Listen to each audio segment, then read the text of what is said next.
Doors to my grief relief program are closing this week. If you've been considering joining me on this healing journey, now is the time to take action. We'll be coming together in a safe and supportive community to process and heal from various forms of grief and loss. Whether you're grappling over the death of a loved one, job loss, loss of your health, loss of your identity, or even grief of losing an older version of yourself, or any other forms of grief, this program is designed to guide and help you through the healing process. If you're ready to find peace and healing and nurturing support, don't miss out on this opportunity. I'm here to help you feel less alone. To learn more and sign up, visit thehappyhealingshop.com/grief. Again, that's thehappyhealingshop.com/grief.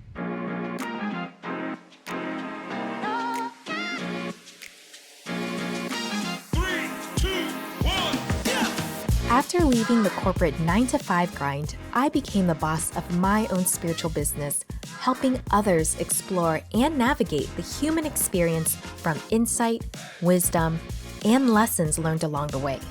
Today, I help aspiring spiritual entrepreneurs gain the confidence to share their gifts with the world. Welcome to the Happy Healing Shop podcast. I'm your host, Trang Pham Nguyen, and each week we'll dive into incredible stories of strength, resilience, and transformation. So, if you are ready for some serious breakthroughs, laughs and tears, and stories that will inspire you, you are in the right place, my friend. Let's get started.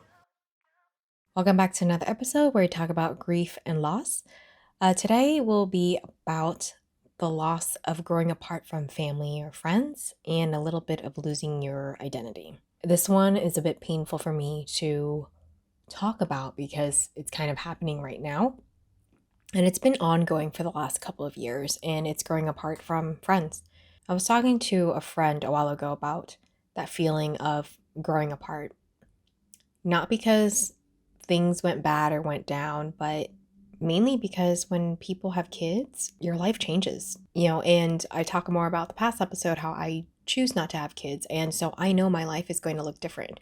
Part of me is going, oh crap, I really need to find more friends that don't want kids, and I know that with my friends that do have kids, eventually they're going to find other moms or other parents as friends. And it's more so that our lifestyles are going to look drastically different. And so in a way, you are grieving the friendship because there's that fear of growing apart, and there's a fear of the friendship changing. And with the loss of friendship, it has that feeling of losing community that you knew or the people that have supported you for the past chapters of your life. And I'm going to kind of spin it right now from a perspective of someone that doesn't have kids, or even if you have a big move, people don't realize that or have a good sense of how hard it is to create that new community when you are in a completely different place. Some people are hit or miss, and it does feel like starting all over again. Or sometimes you get that nostalgic feeling of, oh, I wish, or sometimes you get that feeling of, oh, it wasn't this community or the people meeting here wasn't great as so-and-so that I met in the other city. And as you get older and you meet new people, they have kids, and so they have a life of their own. And it is hard to find people that don't have kids or that don't want kids. And it's really different because there are people that have kids and they have, let's say, opportunities for play dates, or they might meet parents or other people at school. There's opportunities more for them to engage with other people. But where do you find people without kids, especially if you're working from home and not going out and engaging in people and don't have really a natural opportunity to meet people? And so you have to make it an extra effort to meet people. And I think with growing apart from friends, or the feeling of that, it's just really difficult because they have a life of their own with children. I feel like I can't lean on my friends for support as much anymore because they're going to be busy with 10 million other things with whatever little Bobby needs to get done. Plus, they're going to be mentally, physically, emotionally exhausted because taking care of children is a lot of work. The next thing I want to talk about is grief of a little bit of loss of identity or shedding layers of the old version of you. And this, for me, has to do with family. For example, not being the model Asian Catholic Vietnamese daughter. And I'm doing something completely different. No one else in my family is into spirituality, really believes into speaking with the afterlife for the most part.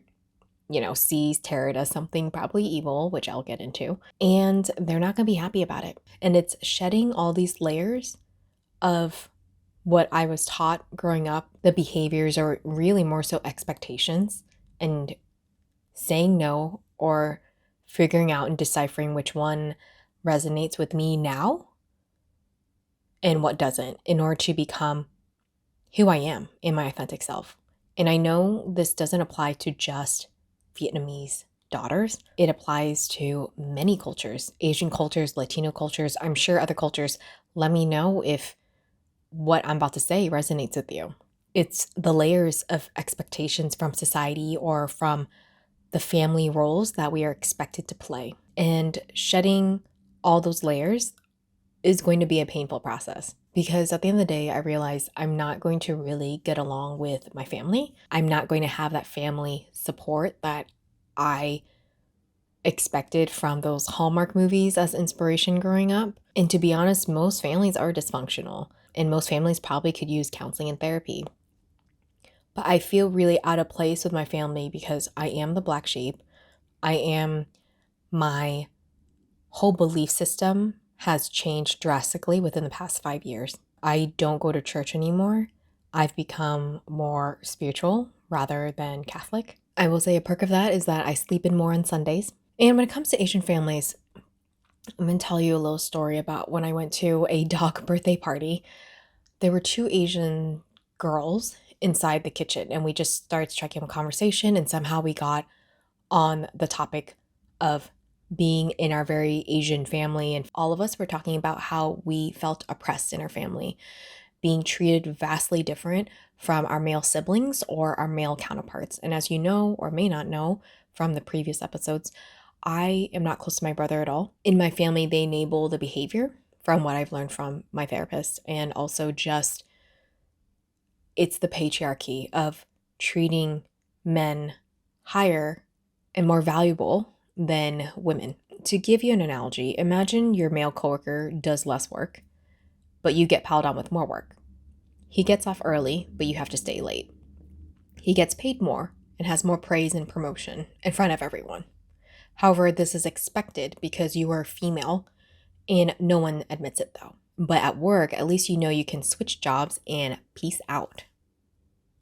But it's very different with family. You can't quite do it as easily as that. There's more complex layers to it, making it more difficult. There's a lot of shaming and guilt tripping.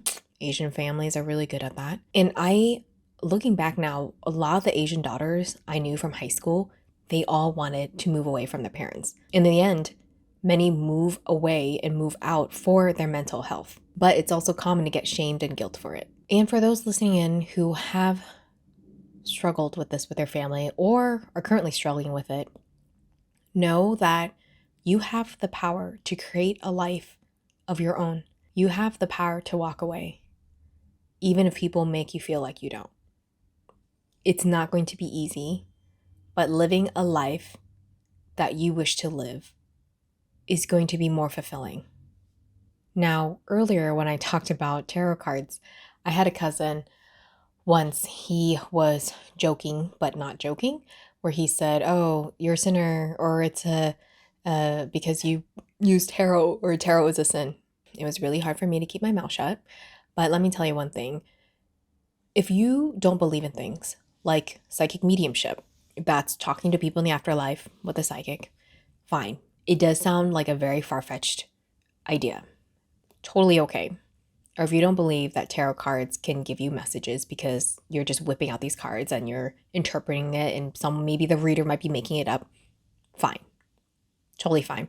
If you don't believe in a certain religion, totally fine. Everyone has a different belief system, right? But if it brings comfort and closure to people, especially after they lose a loved one, then let it be. If someone's loved one died and it makes them feel better, it makes them heal, don't be that person that barges in and says, "This is all fake. I don't believe in it." Don't project your ignorance and your fear, especially when someone is in their healing journey. I'm not a religious person anymore, but if there's a religion where there are genuine, kind people who want to help someone get out of a toxic situation, let them. Sometimes we get into so much of this debate that we forget to see the good that can happen. So with my family, it's like a quiet unspokenness, abrasiveness of different values because one, they're traditional, they're Catholic, and here I am being the girl that's supposed to be probably a bit more, helps around the kitchen, a bit more submissive, believes that there is no hell in the afterlife, and believes in reincarnation and spirituality instead. And also not working in a stable job that has to do with probably the finance or healthcare sector. It was and still is, in a way, a painful process of, I guess, coming to acceptance that honestly, this is going to be all I can expect from a family. And a lot of times, if you are different in a family, it's going to be very uncomfortable because you're not conforming to everyone, even if you're not hurting someone else. And when you find out that that's who you are, and some people are not going to accept it, but you want to continue to live with the authentic version of yourself, it's really hard to go to family gatherings and do the small talk or do the surface talk. But I did have someone, Davina, she's been on my episode, she's been on the podcast before. She once said something that was so helpful for me, was when she realized to treat family just like acquaintances at family gatherings. Because, when you talk to an acquaintance at work, you have that surface level talk. And instead of getting to the deep talk or politics or any belief systems, all that kind of stuff, it makes things a lot easier. It's been a process and still is for me of figuring out how I want to approach my family, especially when I know they are never going to be that aware, or you can say woke, about the unfairness that goes on in the world or the unfairness that goes on in the family, and not just my family, in general, like Asian cultures or Hispanic cultures or other cultures where people are not treated equally, but it is silent and no one addresses it and no one says, oh, you're right. So I hope this episode has helped you realize that there is a group of us out there that are working on becoming our true selves of who we were meant to be, instead of boxing ourselves into what society and what our families expect us to be. And if you're looking for support in this, my grief relief program is opened for enrollment. Check it out at thehappyhealingshop.com/grief. There are also a lot of free resources at thehappyhealingshop.com and also on our Facebook group, The Happy Healers. And I have my club membership where we have spiritual workshops, breathwork, Reiki energy healing sessions, and more. And if you have 10 seconds to spare and enjoyed this episode, please click that like and follow button and give me a 5-star rating on Apple and Spotify because that will help me out greatly. Until next time, my friend, always, always shine your light brightly and share your story, because you never know who it can help, give hope to, or inspire to create a change in their own world. Thanks so much for listening, and I'll see you next time.